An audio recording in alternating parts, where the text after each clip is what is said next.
Welcome, ladies, to the Real Estate Investor Show, providing inspiration, strategies, and insight to empower women investors to live balanced and financially free lives. Now, here are your co-hosts, Liz and Andressa.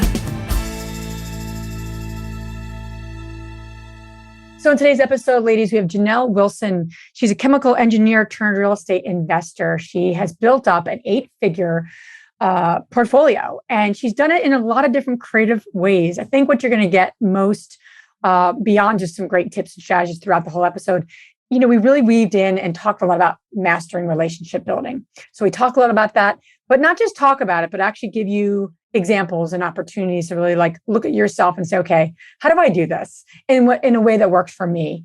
Because we all know how important building relationships are. I think Jhanel's story is so inspiring and impressive because she got started in a not ideal scenario whatsoever. And you're going to hear all the things that she went through. And then she, tapped out. And many of us, we get to the point where we're like, okay, how other people are still building their portfolio.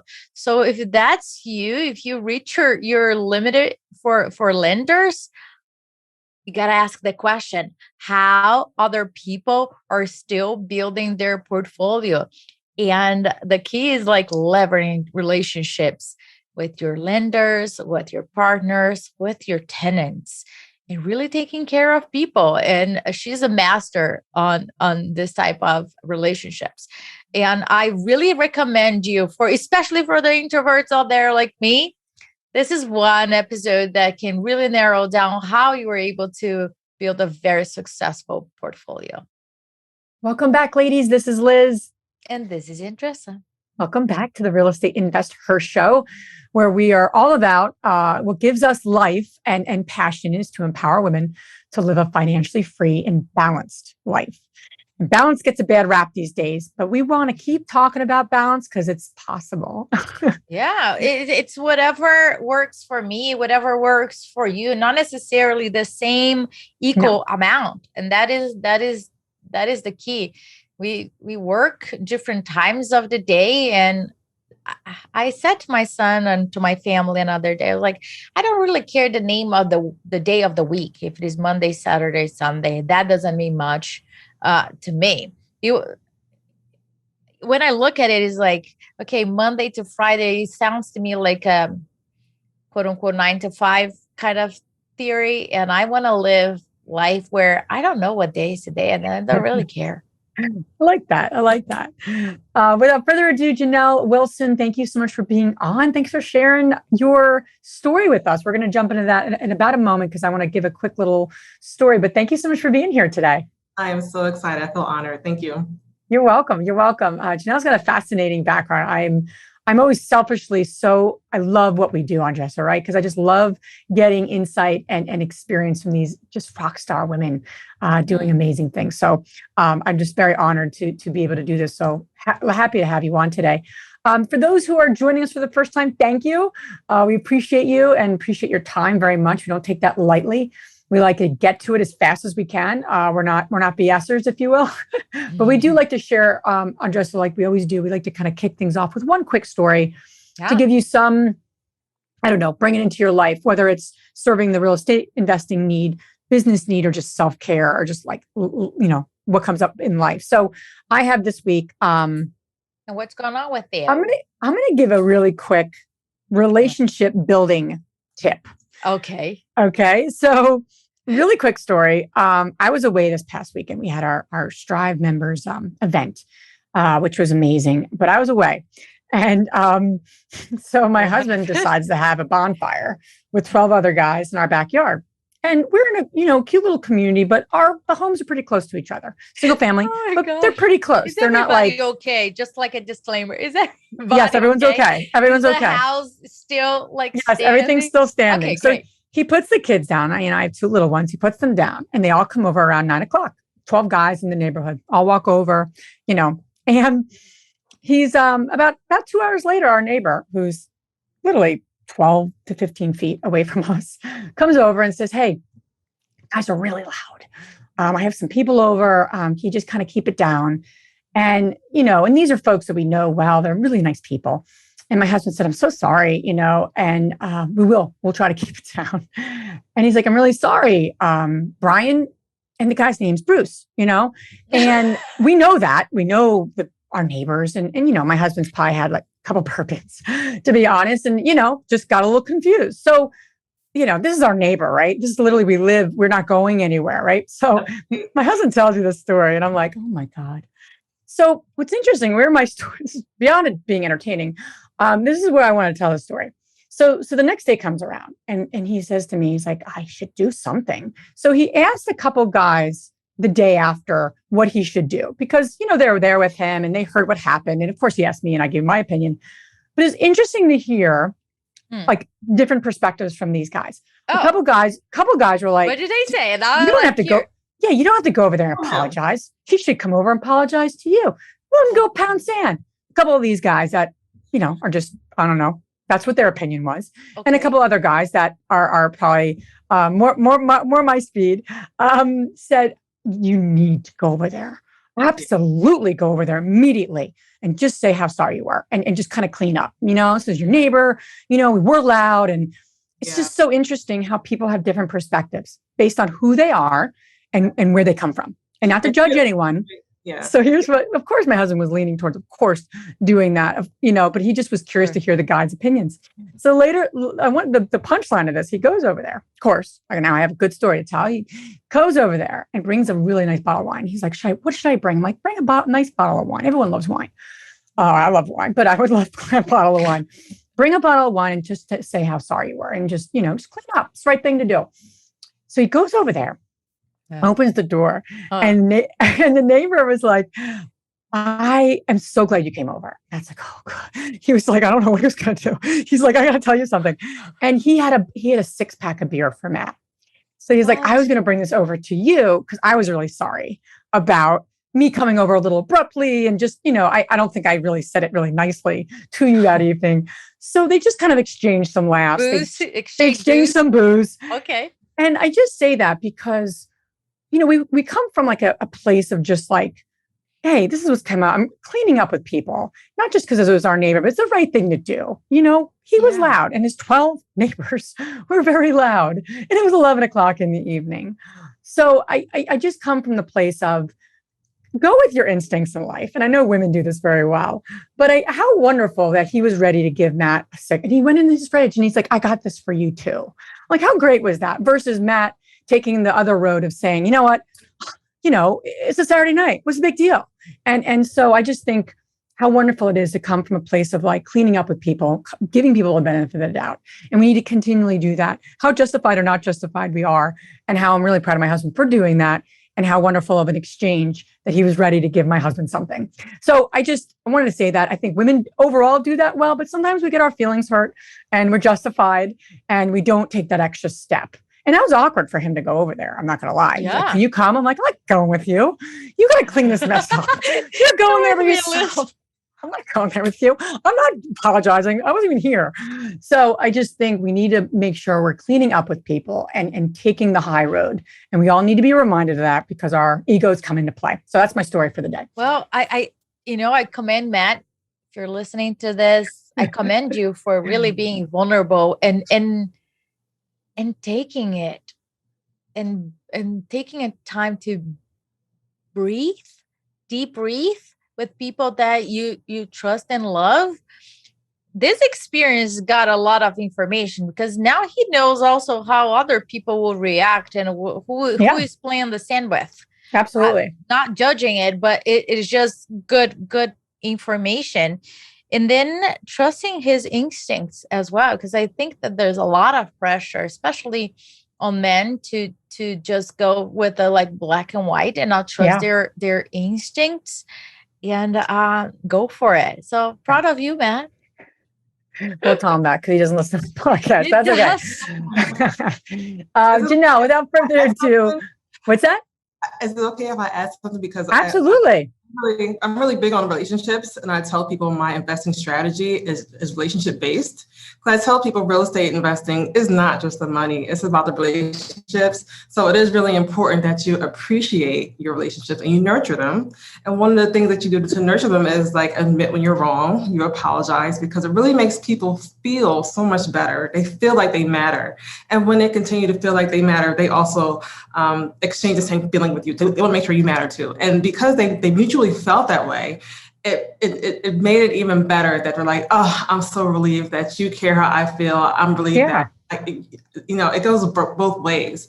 And for people who are the opposite and they're like, who cares about how he feels? Like, you cut off so many good people that way. Yeah. That it really hurts in the long run. So always nurture relationships. Make sure people are okay. Sometimes things are just a misunderstanding. Yeah. Sometimes people are going through things and you don't know, and they take it out on you. So just be the bigger person and appreciate your relationship and extend that leave.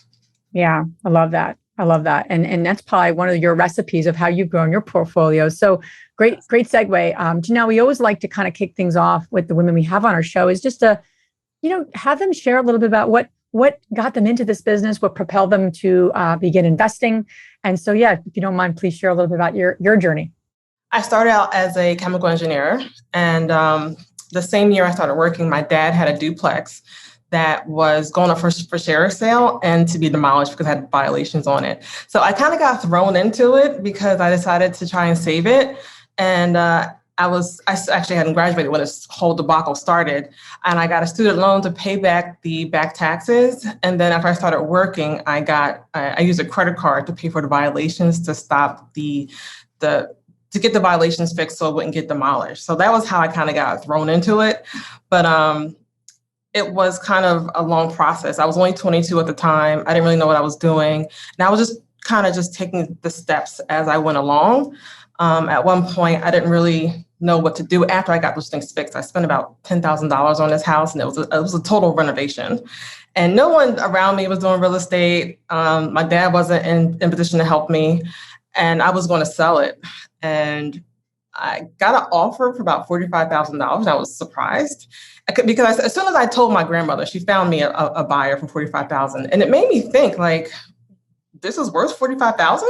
And it made me think twice, because if he had offered me $20,000 for it, it would have been sold. My life would be completely different. But because he offered me $45,000 and made me have a second thought, I decided to keep it. I was like, let me keep this thing and figure out why this thing is worth money in its condition to this other investor. So that's what I did. After I decided to keep it, I came across someone who actually has a house around the corner, and they got a home equity loan. They did a drive-by appraisal, and she got out like $60,000. And I was like, oh my God, this is my answer. I'm going to fix up the outside of the house and get a drive-by appraisal. And that's exactly what I did. If they had drones back then, I would have been in trouble, because if they flew over it, they would have seen all the holes and all the walls falling down the back. So I got a home equity loan. I didn't realize that it had liens, it had an old mortgage on it, had an old water bill, it had all kinds of stuff on it that they wound up taking most of the money from the loan. And I had $20,000 left over, and it was just enough for me to get some Jack Leg to come in and fix. So I had the regular contractor drama, he stopped working, things weren't done right, but I eventually got through it. And I could put my 2 Section 8 tenants in there, and immediately I started cash flowing $700. And I saw what that investor saw on that property. And immediately I learned about the power of real estate investing. Wow. You mean, when you look at this deal, it looks like when your hair gets a lot of like knots, they're like, should I just cut it and like let go? Or should I just brush it one knot at a time? I am very curious, like how that deal propelled you, or was the first step to your next investment? Well, once that happened, I got the $700 a month in cash flow, I found another duplex and did the same thing again, and it cash flowed $900. It wasn't exactly the same. I got an FHA loan. It was only $60,000. I put down like $2,200 because I put down 3%. I got a seller assist. So, and then I paid like every 2 weeks, every time I got paid, I just paid someone to just do work. So it took a long time. It took like maybe 6 to 9 months to get this thing. And it was like a cosmetic, but I still didn't really know what I was doing. I didn't know if I was paying too much or too little based off of what these people were charging me. I didn't know. But at the end of that session, I started catching on $900 a month. And I was like, this is definitely something I can do. I've done repeated it. I'm going to figure this out. But at that time, I was still living at my grandmother's. I was paying her $200 a month in rent. And I was dating a guy. He like convinced me I needed to move out. I would have stayed there. And kept buying properties if it wasn't for him. But anyway, I bought another house around the corner from my job. I would have gotten a duplex there, but they didn't really have that many around there. But I got another house. I moved in and my mortgage was so low, one of the houses paid for. I was like, all right, great. So I haven't taken a step back because I'm still cash flowing on the other house and I still have my work income. And now I can get my fourth property.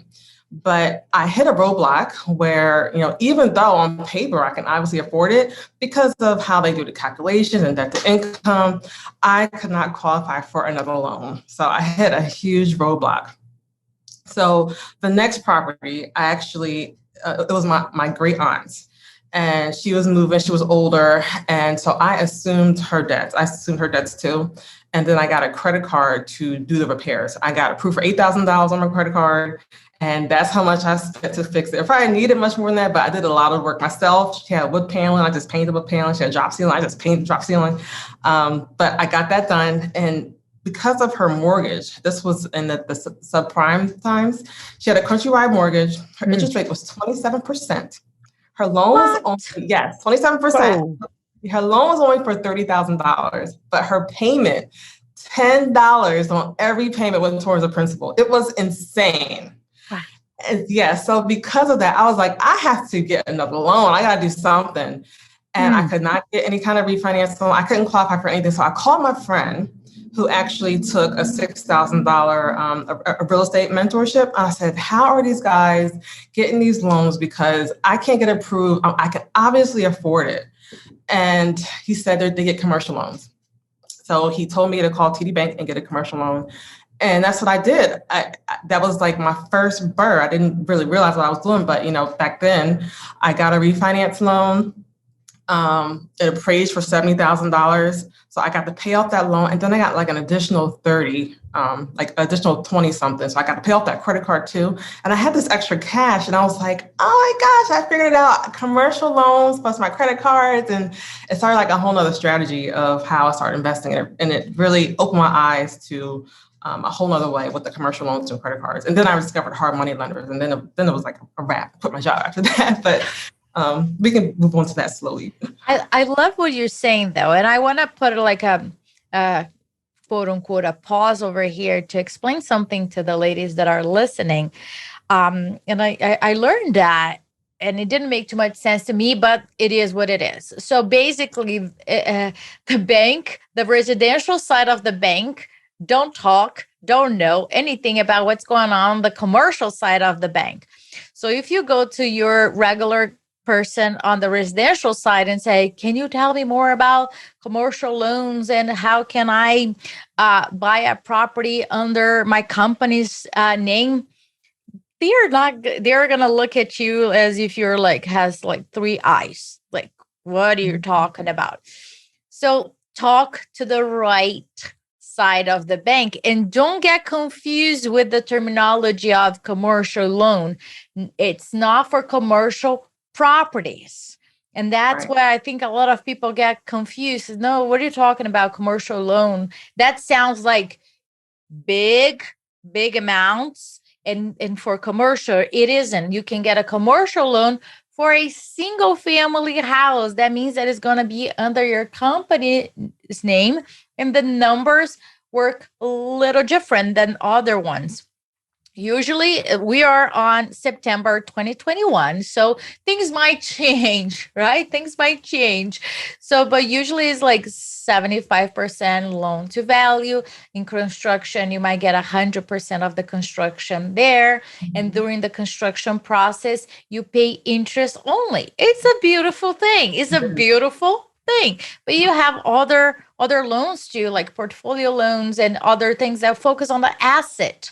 not necessarily in you. Of course, many of them, if you're building relationships, going back to relationships, right, Jhanel? If you're building relationships with some banks or lenders, they want you to have skin in the game, to have an interest reserve account, to personal guarantee.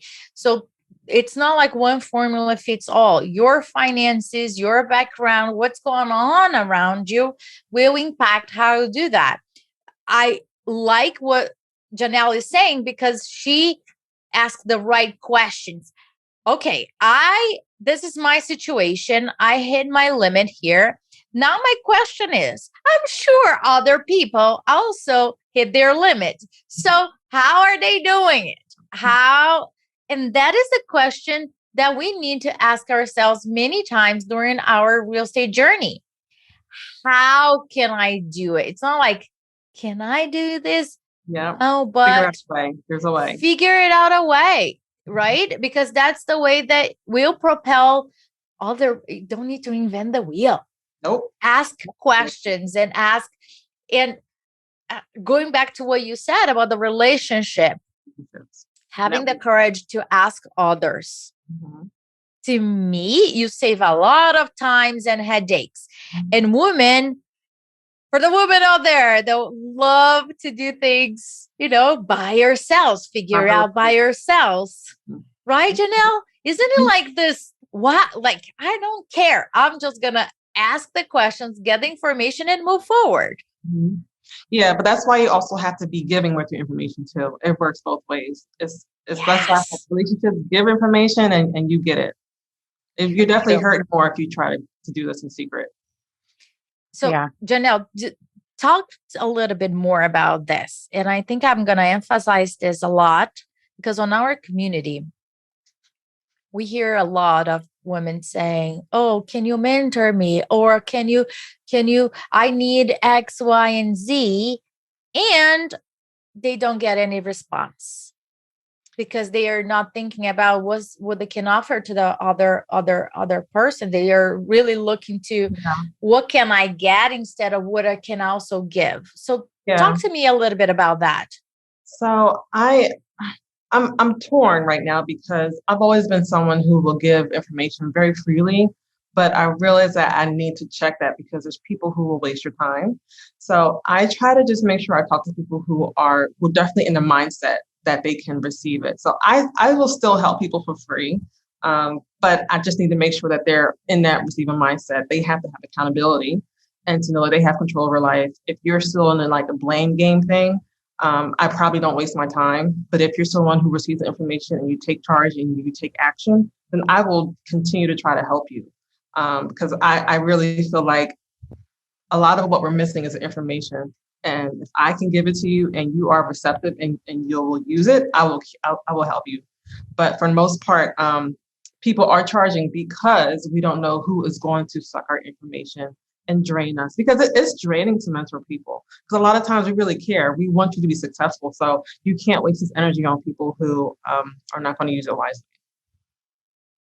It's also about adding value to other people, right? It's like it is a two-way street. Yeah.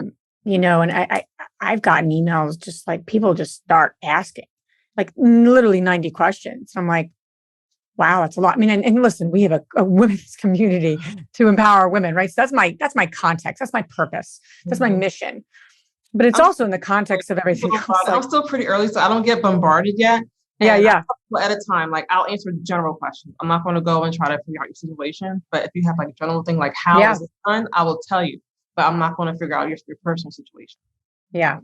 But it's coming from a space of like, give and take. There's a level of give and take. And you can write emails that way. You can message people that way. It's different than like, hey, I have these questions and like, you demand people to help you. Like people are going to really want to help you. I ask question back before I answer. I usually ask people's questions back. I want to know what they have done so far, what homework they have done, what they... Because when people too broad of a question, it means that, okay, dump all the training that you received and all your experience to me in 10 minutes so I can cut that time. But I want to know, like, listen, I've done this. I watched this. I read that. I felt that I hit this roadblock. And my question is that I'm That's excited to help that person.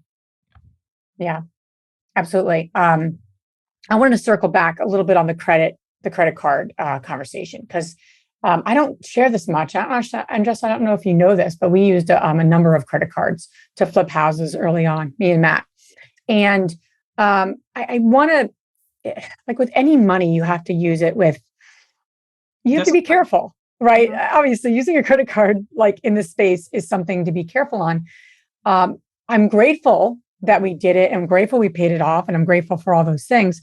Because quite honestly, it was a couple of projects that we did well with. So it propelled us, definitely.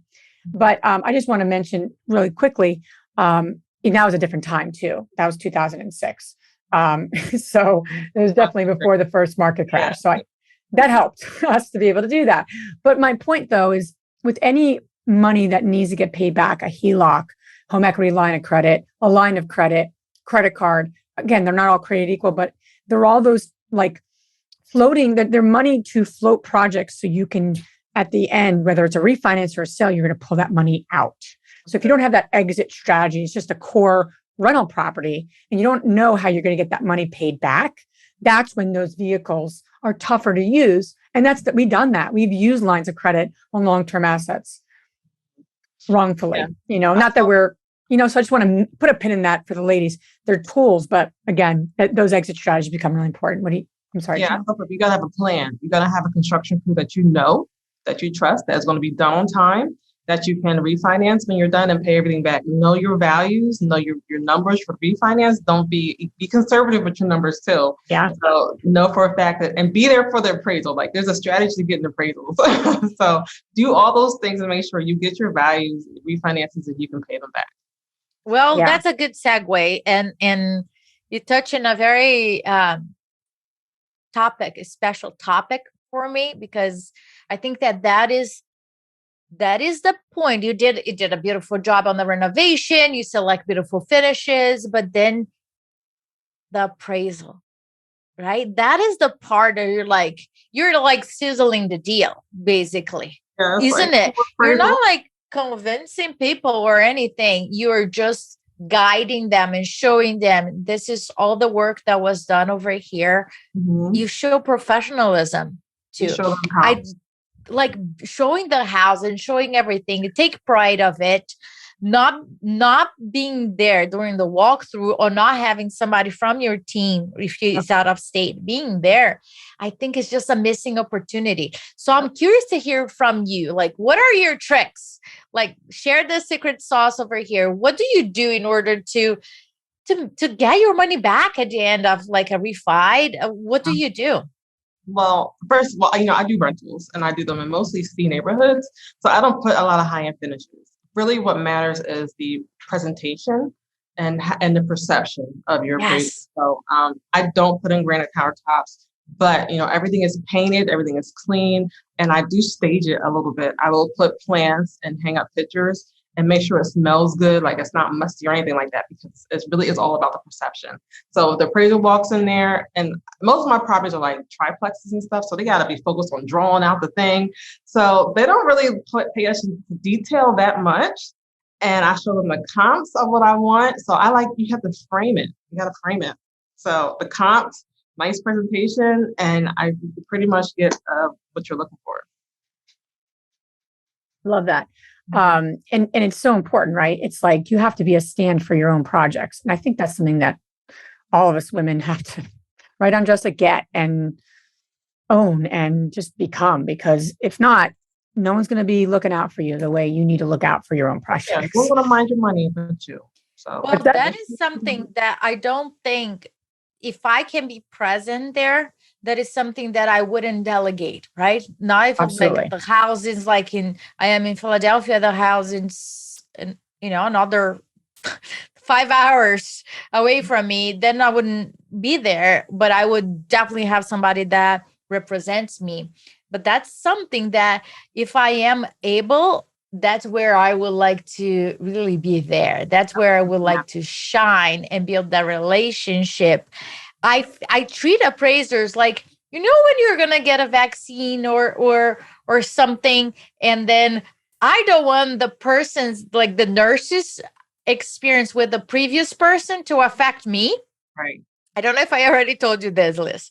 I engage conversation with the nurses all the time. I just feel that I don't want their perception or situation that happened before for them to have a heavy hand when they are like taking, getting my blood or, and I feel the appraiser is the same thing. They go, listen, it's not like a pretty job, like, right? They were kind of like, yeah, let me go to like certain houses. Like, so how can I make their job, quote unquote, easier or more pleasant? And the pictures, the more that you are very clear about that, because one of the things that, older appraisers, I don't know, Jhanel, if you have experienced that, they come with their little cameras and they're like, tick, tick, tick, tick, tick. I was like, how do you know? Like, which one is what? So I send them certain pictures too, and I tell them this is like a triplex or this is a 3-bedroom and 2-bath, because this one of the mistakes that happened to me in the past. I got it was for a single family house, and the appraisal came back lower. So I was going to appeal. So I request the appraisal report, and the person missed an entire bedroom. So instead of 3-bedroom house was a 2-bedroom house, right? They are human beings. They're going to make mistakes. The question is, how can I, as the owner, the investor over here, deliver the information to them in a matter that it's not overwhelming, but it makes their job easier. So we can really like sizzle the deal over here and get our money back. That's the goal. Agreed. Right? Yeah. Whenever you want someone to help you, you give them everything to help you. Say that again, Jhanel. Whenever you need someone to help you, give them everything they need to help you. Don't make them work for it. So if you give them what they need, they'll probably just use it, especially as appraisers. They have a lot of appraisals these days. So if you can make their job easier, they will probably just go whatever you have. And if it's like way off, but for the most part, just be reasonable and give them everything they need, which is like the description, the square foot, and the comps. Love that. I think that's a hashtag, that's a t-shirt. Like if you want to help them, like give them everything that they need to help you. That's like, I see that like but it's a great concept for everyone, especially like with bankers, people that are like calling lenders and they call lenders and they, they're seeking, right now, right? Financing deals is really important. And it always is if you're in this business. And whether you're doing with private money or creative financing, but working with banks at some point as you grow is going to happen. It's just the nature of this business on some level. For most people. And so many times I hear, especially like a lot of, men and women calling lenders, and they're like making the lenders work to piecemeal their financial statement, or like, we have like a folder, like literally that we send, and we just keep updating our at this point. It's just, we're updating it as we buy or sell. And we know what they're going to ask. Like doing this, even if it's one time, we've obviously done it many times. We've been doing this a long time, but we know what they're going to ask. Be prepared. How, and it's also what's the reflection on you. You get an appraiser that gets that, or a banker, that's going to be someone they want to work with, right? They're going to take that person seriously. Yet so many people make lenders and people work for them, and that's not the way it should work. You're not going to shine. Going back to Matt and the bottle of wine, right? How they see the relationship. Yeah, absolutely. Right? How they see, okay, what's my role over here? What's their role over here? But if we want, as Jhanel, you beautifully said, if we want people to work with us, to help us, I really need to elevate what I believe is a healthier relationship.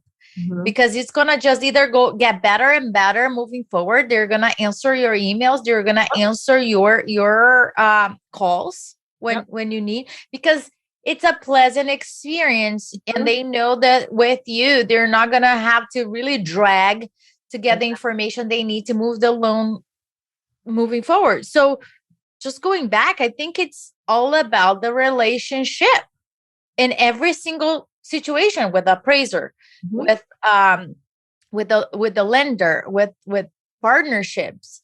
It's Mhm. all about how you see yourself. Number one, how I don't know if it's how you see yourself, it's how you are. Yeah. Yeah. Does that make sense? And then I how you present yourself to others. absolutely. And I want to ask Jhanel what some of your secret sauce has been, because I actually did a run with Liz recently. And I talked about building relationships with brokers, commercial brokers, if you're looking to do more multifamily or get into multifamily, and how important that is. And I thought it was very interesting, a couple of questions around, well, what does that look like? Like specifically, like if you're going to really drill that down, I don't think anyone would disagree. Building relationships is important, right? That's not like, wow, I've never, people are like, oh, I've never heard of that before. But they've heard of that. They understand that. They would even say, I agree with that. Yeah. But the how part is not always as clear. And some people do it very naturally. Yeah. Some people don't do it naturally. So they have to almost create like a strategy for themselves. So I'm curious, what have you done to do that? Ongoing communication. You're what? Introvert. Okay. So I think naturally we are good listeners. And I think that's one of the things in relationships, being an active listener, actually listening to people, giving them feedback, and not like being all about you and yourself and just talking all the time. So if you're an active listener, you actually listen to people and, just be like a real person, make comments on what's going on in your life, show up to different events, speak, say hi, engage. I think all that. And if you connect people to other people, that also helps too, because then they help connect you as well. So it's all about relationships and being an active listener and a good person and showing up for things. Like this guy who I got a loan from, he has it's Ken Weinstein. I don't know if you're familiar. He sent out an email. He's doing like a basketball thing next week. And I'm like, you know what? We should go. So it was just about, and the tickets are expensive. It's a fundraiser. So we're going to go and support. So, and it's kind of what it's all about, being present and supporting people's different engagements and things like that. That's a great tip. I like that a lot, because as an introvert, right, we always, oh my gosh, do I need to call who? Do I need to meet who? What have you found, right? Let's say there are the ladies that are listening, they are looking to expand their connections with other lenders. As you mentioned, they only had experience with the residential side, and now they tapped out and they want to get connected with the commercial side of the bank. What would you say are the first steps they should consider before just emailing a random lender and say, hey, can we talk? The best thing is to tap your network. One of the first things I tell people when they want to get started in real estate, go to your local meetups and investment clubs, and just if you don't like to talk to people, like I don't, like just connect with one person, sit at a table and just have a conversation. And they usually know all the lenders, they know the wholesaler, they know everyone. They can connect you with everyone. So talk to different people and get recommendations that way. It's just easiest with word of mouth. Yeah. It's like always, it's like the obvious things are sometimes the simplest things, and sometimes the things that don't come to our mind, right? And it's really going to people that trust, like, and respect you also is a great place. But, it just, who do it just kind of starts there. I love that. Jhanel, I want to just shift gears and get your insight into, and I know it's probably a big topic, but I'd love to get your initial insight around all the programs that you've used. You've built a very, large, portfolio now, and you've used a lot of these different programs from Section 8, right, to veteran housing programs. So, if the women listening also want to expand their portfolio by serving people and also using some of these programs, what's a place to start? Because it could feel a little daunting. It could feel a little like they're not too sure where to start sometimes. And there's so many great social impact pieces of that too, which, is important to so many women. So I'm curious to get your insight into the programs and just where to start. It's a win-win with those programs. What first drew me to them was the automatic payments, but I realized that there's so many other benefits, and it benefits everyone. So I think the easiest thing to do is to Google like the housing authority in your county. So you say housing authority county and then say voucher holder program, because it was called Section 8. Now they call it voucher holder. So that's kind of how you find your county, and then you can find out how to be a landlord. And then you just market your property on the affordable housing website. It used to be called Go Section 8. Now it's called affordable housing. But that's how you get started. But using the BRRRR strategy, it uses a lot of leverage and debt. And I know one of people's biggest fears is the tenants not paying. And that has been what saved me through COVID. That's what saved me through everything. Because I built my portfolio strictly off of leverage. I quit my job after 8 years. My average salary is about $60,000. And so I had done all this with loans. And the way I can confidently doing it is knowing I have this guaranteed rent from Section 8. And when you list yourself on these marketing websites, other agencies will contact you. So I work with several agencies, not just Section 8, to rent to. A long time ago, the money is automatic. And usually the portion that gets paid by whatever agency is enough to cover the mortgage and all the expenses. So I can relax. But, that's the first part of how you get started. But to stay on it, it's again with relationships. You have to have a good relationship with your tenant. I really treat them like my client. I fix up the house. I keep the house nice. They pay me for it. And when I work with when I work with government agencies, I make sure that they know, just like with the nurse, that I'm not like the last person that they talk to. I ask them how they're doing. Say, I know these people are crazy sometimes. and we all have a relationship because we're all here to help each other. I need them just as much as they need me. So we all work together. People make mistakes. Don't take things personally. People have their own experiences. People don't know everything that you know. So just give everyone a chance. And it could be very rewarding. Yeah. And I love that too, just from a networking perspective. I know for us, like you start to get to know a couple of organizations and you build these relationships. They may know of other buildings.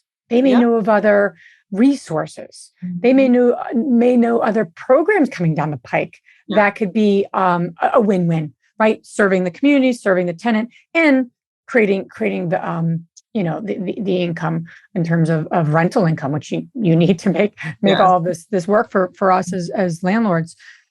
I can't tell you how important that is. And so many people sometimes see it as more of like, oh, they're paying, it's a relationship, and they could be really help. They usually know everyone and they're very connected in the community, these organizations, hands down. A lot of them are, especially the nonprofits. So they become almost like partners. Yeah, and who knows where that goes. So I just want to make a note of that. So there's a grant for this, you can get money for that. And it's like, they all want to help you. It's like, there's so much money out here. I feel like there's no reason for anyone to be broke because there are so many opportunities. You just have to make relationships and just follow through. It's here. Just go get it. I really want to highlight what you mentioned about your tenants, that you call them clients. Yeah. It's a really powerful statement because it changed the relationship completely, right? Mm-hmm. They're like tenants. It sounds like, there's like dragging people that we're doing them a favor. What do you mean? You need air conditioner? Well, open your window. That type of behavior, right? Was in another discussion in a Facebook group, and that was exactly the situation. Somebody's tenant needed a AC. Mm-hmm. It was broken, and again, like the person asked, like, what should I do? The technician cannot come right now. What is going to take a little bit of time, and the differences of responses, right, was completely like polarized. One was like, well, welcome to reality. Open your windows and figure it out. The other one was like, well, but if you are in certain states where the temperature is extremely high, you can die. There are elderly people, there's children, it's a different story. It doesn't cost you much to go to Home Depot and get like a unit for you to put in the window and take care of your tenants. So it was really like Matt's friends, right? Yeah. Go back then. But it's what you were saying here. If that shifts, if you look at your tenants as clients, which I really love it. Airbnb, I think it's quote unquote easier to look at them as clients, but long-term rental, it's a little bit different. It changed the relationship that you have with them and how you approach it. Mm-hmm. So I think Yeah. it's really powerful. Yeah. So even though I don't put in a granite countertop, I give them good service and I make sure that they're comfortable. So when it comes to having heat or air, I do make sure that they are comfortable. Those are the things that I have learned that matters more to tenants. It's a really good point. We do often think, a lot of landlords think it's all about the amenities. And while that's important, just Surface being taken level. care of. Yeah, service is everything. I mean, think about your own life. I would so much rather, right, someone being able to be like Johnny on the spot on something versus the highest quality, hands down. Yeah. You know, so yeah, that's a really good point. I love this, Jhanel. It's very cool. It's neat how you built this literally, and you were like many years ago, just like the light bulb went on. Like, hold on, there's value here. You know, and I think just to circle it back, and then we'll have you share a little about where the ladies can learn about. But all of us being aware of, like, you know, when we're aware and consciously aware of what we're doing, there's opportunities everywhere. And you stopped and said, hold on, if this investor is willing to pay this, How are they? Yep. Oh, let me look at this a little differently. Now look at that trajectory that led you on. And now you have an 8-figure, you know, portfolio and thriving. So kudos to you. Kudos to you for that. And kudos to you for, you know, following the little steps. It changed my life. I mean, just Awesome. even though I may have paid more than what it was worth at the time, what I gained from it was a perspective of real estate. And I tell people, like, just get your first property, get in there, get it, just so you can see how much money you can make and how not hard it is. Because people, I mean, parts of it you have to buy right. I think the most important part. Contractors can be a headache, but for the most part, once you get in there and you can really see it, it really motivates you to keep going. So I try to encourage you to just get started. I love that. I love that because it's, you know, just so many people want to like hit the grand slam.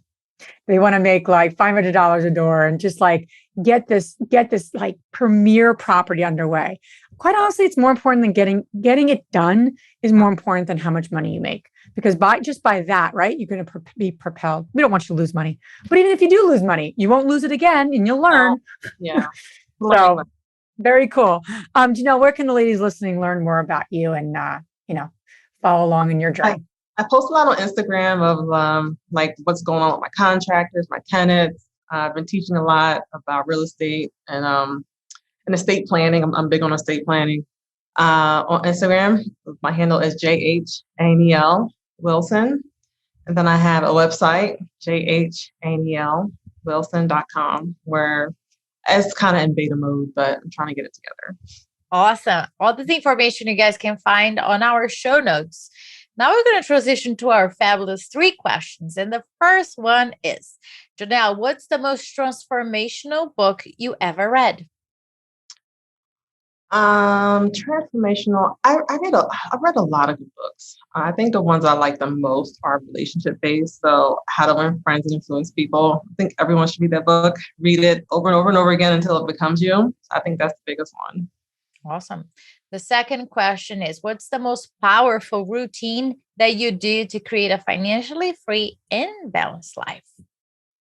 Right now, my life is pretty unbalanced. It's really because of COVID, and I have 3 young kids. So having the 3 young kids and the big projects that I had really hard at the time, but I think prayer and meditation is very important. It helps you stay grounded and helps you kind of separate your emotions from like how you physically feel. Great. Last question is, which woman, famous or not, has inspired you the most? I think my aunt. My aunt's really a good person, and I feel like she just lives life. She goes to weddings and dances. She'll get up in the middle of the night and watch your kids if you're off to have a baby. So it's just like she's a Johnny on the spot, and she's reliable. She's intelligent. She taught me about credit as I was young. She told me if it's between eating and you paying your credit card bill, you pay your credit card bill. And that's so I really respect her. She retired from her job at 50. She's traveling. She has a convertible. So I really look up to her. That's great. It's great to have people like that in our life. That's like these shining examples of, like, you know, especially women who have that fire inside of them, right? Jhanel, thank you so much for being on our show. Thank you for sharing your journey with us and some great tips and ideas around all, you know, propelling us right on the path of financial freedom. So thank you so much for being here. Thank you for having me. Take care, ladies. Thank you. If you enjoyed this podcast and want to receive updates on our next interviews, go to our website, therealestateinvestor.com. There, you can subscribe to our show, become part of our investor community, and get updates on upcoming episodes. If you like our show, please share it with other women who would benefit. And don't forget to leave us a rating on iTunes. We'd really appreciate it.